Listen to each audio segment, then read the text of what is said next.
Grimm's Fairy Tales, Hansel and Gretel.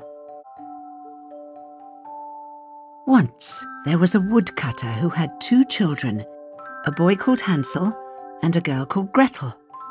He loved them very much, but his wife, their stepmother, didn't like them at all. One winter, the cold weather ruined the crops. Everyone in the land was going hungry. "Why don't we take Hansel and Gretel deep into the forest and leave them there?" suggested his wife one night. "That'll be two less mouths to feed." The woodcutter was horrified. What a thing to suggest! But his wife went on arguing and badgering until he said yes. The poor man went to bed with a great sadness in his heart.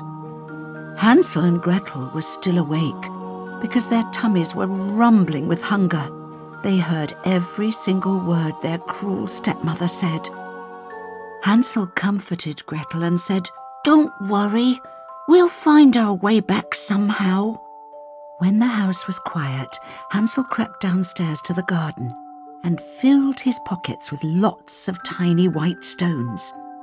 The next morning, the four set off towards the forest. In front was the woodcutter's wife, then the woodcutter who held hands with Gretel. Last of all came Hansel, dropping the white stones from his pockets as he walked. When they reached the middle of the forest, the woodcutter built a fire and settled his children down beside it. "Now, rest, my little ones," he said. "Your stepmother and I are going to chop some wood." Hansel and Gretel sat by the fire and ate their lunch. They were not at all scared, for they could hear their father chopping wood nearby. After a while, they fell asleep. When they woke, it was dark and no one was there. Gretel trembled. "Look, there are my stones shining in the moonlight," said Hansel. And they followed the trail of pebbles all the way back home. Their stepmother was furious, but the woodcutter hugged his children close. Food was still scarce, so a short time later, the stepmother started to complain again. Once more, the woodcutter didn't want to let his children go, but his wife wore him down. When the lights were out, Hansel crept downstairs once more to fetch some stones. But this time, his stepmother had locked the door. Hansel returned to bed with empty pockets. In the morning, the children were given a hunk of bread and led into the forest. Hansel, not having any stones, left a trail of breadcrumbs behind him instead. The children helped their father light a fire, and before long, they fell asleep. When they woke up, it was dark, and the owls were hooting. Their parents had left. "Don't worry, Gretel," said Hansel. "We'll follow the trail of breadcrumbs to get home." But the birds had eaten up all the bread. There was no trail. The children were completely lost. All night long they wandered through the forest until they came to a little cottage. What a delicious house it was! The walls were made of gingerbread, the roof of cake and chocolate, and the window panes of spun sugar. Hansel tore off a part of the roof, while Gretel broke off a piece of window pane. "Who's nibbling at my house?" someone called, and an old woman came out. "Why, it's two hungry children," she said, her eyes twinkling. "Come inside, and I'll make you a proper meal." Hansel and Gretel followed the old woman into the house. The old woman might have looked harmless, but really she was a wicked witch. After the meal, she suggested Hansel and Gretel have a little sleep. Her bed looked so comfortable. The two of them climbed in.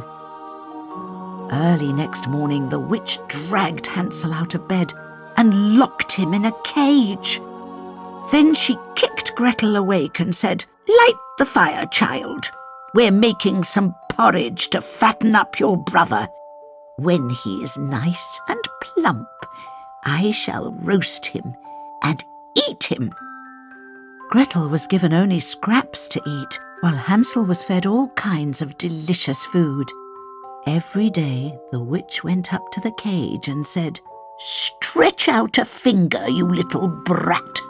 Let's see if my food is making you fat."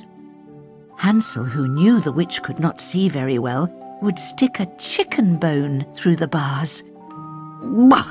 grumbled the witch, "still not plump enough." After 4 weeks, the witch got tired of waiting. "Gretel," she called, "check the oven. See if it is hot enough." "Aha," thought Gretel. "She means to lock me in the oven and cook me." So she said, "But how do I get in to check?" "For goodness sake," snapped the witch, "you must climb in like this." And she got down on all fours to show Gretel. Gretel gave the witch a mighty push, and she tumbled head first into the fire. Then Gretel set her brother free, and the two of them hugged and danced. Then they filled their pockets with pearls and jewels from the witch's treasure and ran all the way home. There they found their father sitting at the kitchen table. His wife had died, and he was all alone.